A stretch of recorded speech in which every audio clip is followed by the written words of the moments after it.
et bienvenue dans ce journal du 27 septembre. Tout de suite le sommaire. François Fillon prend des ailes. Réaction des élus sartois, ses meilleurs supporters. La rentrée est passée à l'université. Nombre stable d'étudiants et future création d'un pôle santé. Le MSB, une nouvelle fois victorieux au tour préliminaire de l'Euroleague. Prochain adversaire, Villeurbanne. Et puis, découverte d'une maison basse consommation autoconstruite dans le cadre de la Fête de l'énergie. La Fête de l'énergie, c'est cette semaine. Et pour nous en parler, Sabrina Poirier de l'Espace Info Énergie de la Sarthe est avec nous en plateau. François Fillon s'émancipe de Nicolas Sarkozy. Dans une interview accordée à France 2 dimanche, il prend ses distances avec le président de la République tout en restant loyal. Une posture qui ravit les élus sartois de l'UMP. Dans les couloirs du Conseil général...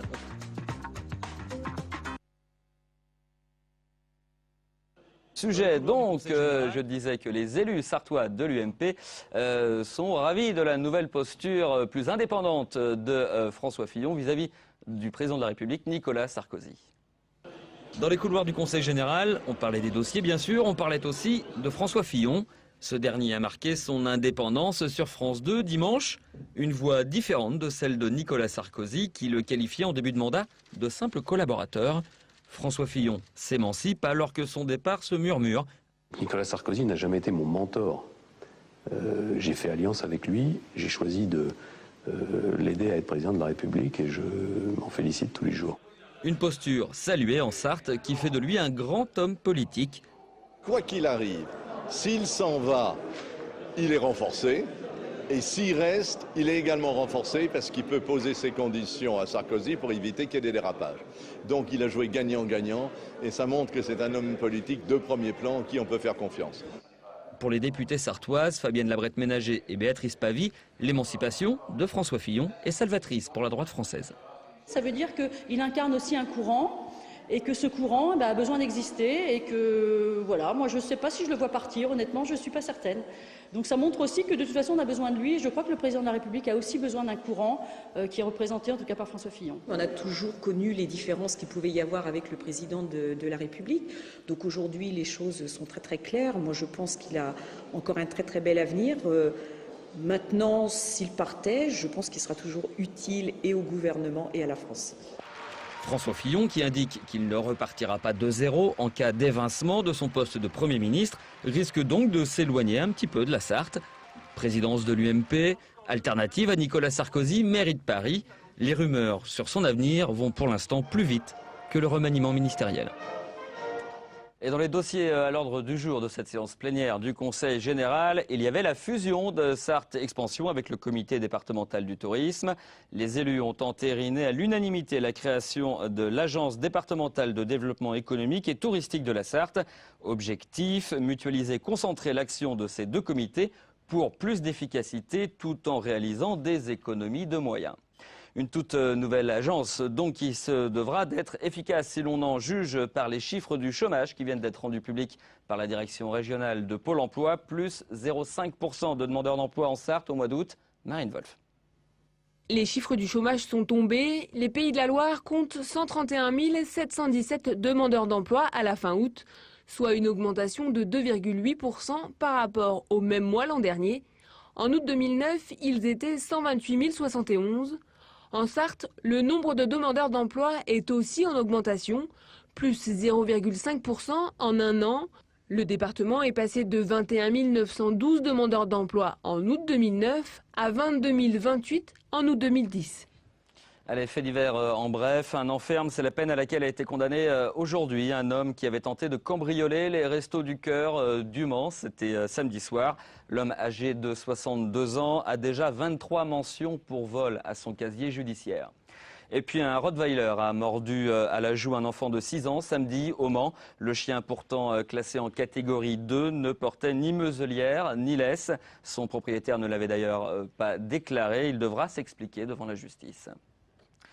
Cela fait une semaine que les près des 7000 étudiants de l'Université du Maine ont retrouvé les bancs de leur faculté. L'université qui présentait aujourd'hui les nouveautés 2010 et parmi elles, la création d'un pôle santé, un sujet de Benoît Doisy et de Marine Wolf. Si le nombre d'étudiants reste stable, de nombreuses nouveautés accompagnent la rentrée universitaire mancelle. Tout d'abord, l'accès aux responsabilités et compétences élargies, plus connues sous le terme d'autonomie des universités. C'est en fait un transfert de toute la masse salariale à l'université qui va elle-même payer les personnels. Et donc nous n'étions absolument pas prêts à prendre en charge cette dimension-là. Donc il a fallu créer une direction des ressources humaines, ce qui a été fait en 2009, adapter notre division des affaires financières à gérer ce budget-là. Un budget de 47 millions d'euros. L'autonomie a été validée par le conseil d'administration en mars après de nombreux mois de désaccord avec le ministère. Autre nouveauté, la masterisation dans la formation des maîtres. Après un lancement chaotique début septembre, la situation semble apaisée. Tous les étudiants auraient intégré le master de leur choix. À noter une baisse de 50% des inscriptions dans la filière enseignement, un constat généralisé dans les universités françaises. Il y a plusieurs facteurs d'explication. Peut-être l'allongement de la formation qui fait qu'on a une année creuse, c'est pas à exclure. Il y a le fait aussi que les places au concours ont été en nombre plus faible cette année, donc ce qui est évidemment désincitatif. Il y a aussi le fait que l'État supprime des emplois d'enseignants. Mais la grande nouveauté, c'est la création d'un pôle santé à l'université du Maine. Quand on regarde les projections des étudiants à 10 ou 15 ans, on sait qu'il y a deux domaines dans lesquels les universités vont progresser, c'est la santé et le droit. Se positionner sur le droit, on y est déjà, donc on n'a rien à apporter de plus. En revanche, se positionner sur la santé, c'est le nouveau pour nous. Depuis 2009, il est possible de suivre la première année de médecine au Mans. Désormais, l'université du Maine a créé un partenariat avec les écoles de soins infirmiers. Il sera également possible de suivre une formation de kinésithérapie, mais sur l'antenne de Laval, cette fois. Allez, on parle environnement maintenant à l'occasion de la fête de l'énergie qui a débuté ce week-end. Des précisions avec mon invité, Sabrina Poirier de l'Espace Info Énergie de la Sarthe. Mais auparavant, je vous propose d'aller à Saint-Marc-la-Brière pour découvrir une maison basse consommation. Cette maison de Saint-Marc-la-Brière est en cours de finition. Une maison basse consommation montrée en exemple lors de la fête de l'énergie ce week-end. Petit exposé par le propriétaire des lieux, sa maison écolo comme une évidence pour lui. On n'est pas obligé de continuer à se chauffer à l'électricité aujourd'hui. On peut avoir une maison déjà très peu énergivore. Donc à partir du moment où on a une maison très bien isolée, on peut la chauffer avec un simple poêle à bois. Pour le chauffage, 4 stères de bois par an devraient suffire grâce à une conception cohérente de la maison.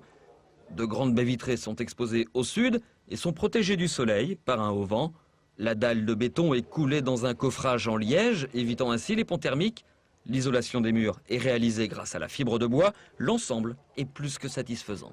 Actuellement, elle est très performante, mais d'ici 2 ans, toutes les maisons neuves devront répondre à ces critères. La réglementation future sera la réglementation thermique 2012, donc qui sera applicable dès le 1er juillet 2011 pour les bâtiments tertiaires et les bâtiments publics, et applicable dès 2013 pour toutes les maisons, on va dire, individuelles. 123 mètres carrés habitables pour 107 000 €. Un tour de force réalisé par le propriétaire grâce à l'autoconstruction. Ce menuisier de métier a fabriqué les 3/4 de sa maison écolo. C'était un rêve lointain pour lui, une histoire de prix, mais aussi car en matière d'écologie, il est très exigeant. Quand vous interrogez des constructeurs, moi ceux que j'ai rencontrés en tout cas ne m'ont pas vraiment sécurisé et ne m'ont pas donné le sentiment de forcément pouvoir répondre à mes attentes. Récupérateur d'eau de pluie, chauffe-eau solaire complète la gamme écologique de la maison que la famille devrait habiter d'ici 1 mois, après 1 an de travaux.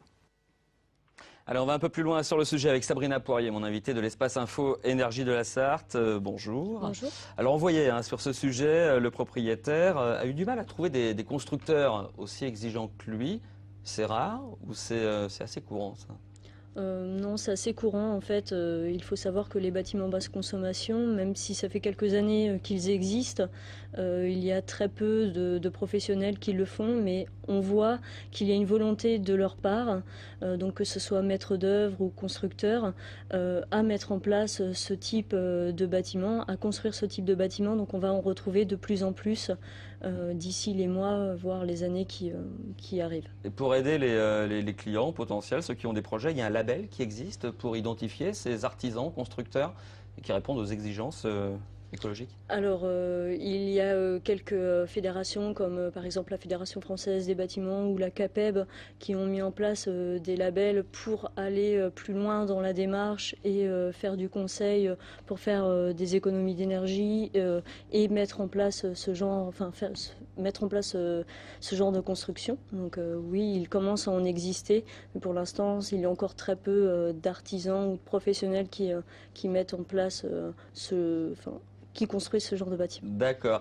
Donc il y a pas mal de gens malgré tout qui ont des projets. J'imagine que vous voyez beaucoup de monde, vous, à l'espace Info Énergie. J'imagine qu'une des questions principales qu'on vous pose, c'est le type d'aide qu'on peut recevoir si on fait tel ou tel aménagement. J'aimerais bien qu'on prenne quelques exemples. Si dans une maison, on fait l'isolation fenêtre ou isolation des murs, est-ce qu'on a le droit à quelque chose? Alors, seulement si l'habitation a plus de 2 ans.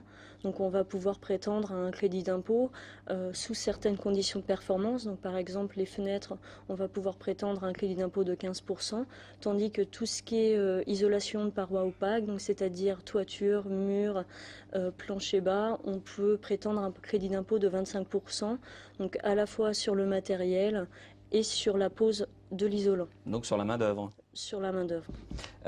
En termes de chauffage, là aussi on peut espérer bénéficier de quelque chose si on rénove complètement son chauffage?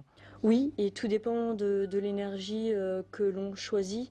Donc si on prend un exemple bien concret, par exemple le chauffage bois, on peut prétendre à un crédit d'impôt de 25%.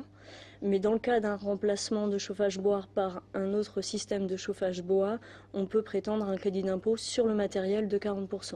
Et en ce qui concerne l'électricité, par exemple, est-ce que là, on peut espérer quelque chose? Je pense aux panneaux photovoltaïques, par exemple. Donc oui, pour l'instant, le crédit d'impôt est de 50% sur le montant du matériel, donc toujours sous certaines conditions de performance. Donc là, les particuliers peuvent prendre contact avec nous et nous demander en fait justement quelles sont les conditions de performance pour prétendre à ces aides financières. Il existe d'ailleurs d'autres aides financières comme par exemple des aides régionales. Donc on peut indiquer aux particuliers ces aides. Alors l'espace Info Énergie de la Sarthe, il est au Mans, rue Barbier. Je vais rappeler le programme pour terminer, que cette fête de l'énergie a commencé ce week-end. Les prochains rendez-vous, c'est au Cinéaste, mardi à 20h pour la projection Une vérité qui dérange. C'est le documentaire de Al Gore. Et un café-débat a lieu à l'épicerie du Pré au Mans, toujours jeudi à 19h30 sur les gestes simples au quotidien. Sabrina Poirier, merci beaucoup d'être passée sur notre plateau. On termine avec le basket. Le MSB s'est qualifié ce week-end pour le second tour préliminaire de l'Euroleague en battant les Turcs de Banvit. Prochain adversaire, l'Asvel de Vincent Collet, Yannick Morfin et Amoun Chamsoudine. Pas le temps de savourer leur double victoire sur les Turcs de Banvit. Les Manceaux doivent déjà se concentrer sur cette deuxième échéance couperée, la double confrontation face à l'Asvel. Parmi les enseignements du premier tour, on retiendra la bonne prestation d'Antoine Dio, meilleur scoreur vendredi avec 18 points. Alain Kofi n'était pas en reste, 14 points à son actif, 5 rebonds et une évaluation finale de 20. Le MSB disputera donc son premier match face à l'Asvel de Vincent Collet à domicile, contrairement au premier tour préliminaire de l'Euroleague. Alors, avantage ou inconvénient? La plupart des équipes ont envie de regarder ça comme deux grandes mi-temps.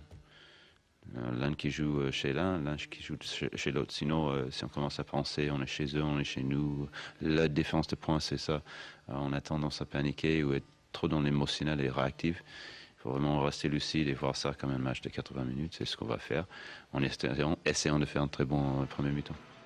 Le MSB aura en tout cas besoin de l'appui de son public à Antares ce mardi soir pour pouvoir l'emporter avec un écart maximal, ce qui offrirait nul doute un ascendant psychologique considérable aux Manceaux en vue du match retour vendredi à l'Astrobal.